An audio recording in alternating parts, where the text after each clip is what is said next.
అండి, welcome back to my channel. ఈ రోజు నేను చల్లటి వెదర్ లో హాట్ గా ఏదైనా తినాలంటే క్విక్ గా రసం రైస్ ఎలా చేసుకోవాలో చూసేద్దామా. ముందుగా ఒక కప్పు బియ్యానికి ఒక కప్పు సాయి పెసరపప్పు తీసుకొని చక్కగా వాష్ చేసేసుకొని పక్కన పెట్టేసుకున్నాను వాటర్ వేసేసి. సో ఒక రైస్ కుక్కర్లో ఒక 2 table spoons oil, 2 table spoons నెయ్యి వేసేసి అందులో ఆవాలు, జీలకర్ర, కొంచెం 2 మిరియాలు దంచి వేసేసాను. కొంచెం ఉల్లిపాయలు, ఒక ఎండుమిర్చి వేసేసాను.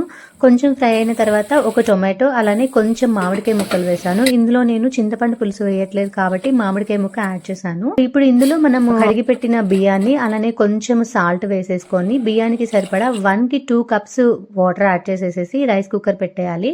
ఒక 4 విజిల్స్ తర్వాత రైస్ మెత్తగా కుక్ అయిపోతుంది. తర్వాత అందులో కొంచెం విజిల్ పోయిన తర్వాత తీసేసి ఒకసారి ఒక గ్లాస్ వాటర్ యాడ్ చేసేసి రసం పౌడర్ ని కొంచెం యాడ్ చేసేసుకొని ఒక 5 మినిట్స్ పాటు కుక్ చేసేసుకొని పాపడ్స్ తో సర్వ్ చేసుకుంటే చాలా చాలా టేస్టీగా ఉండే రసం రైస్ అయితే రెడీ అయిపోతుంది. మీరు కూడా ట్రై చేసి ఎలాగో తప్పకుండా కామెంట్ చేయండి.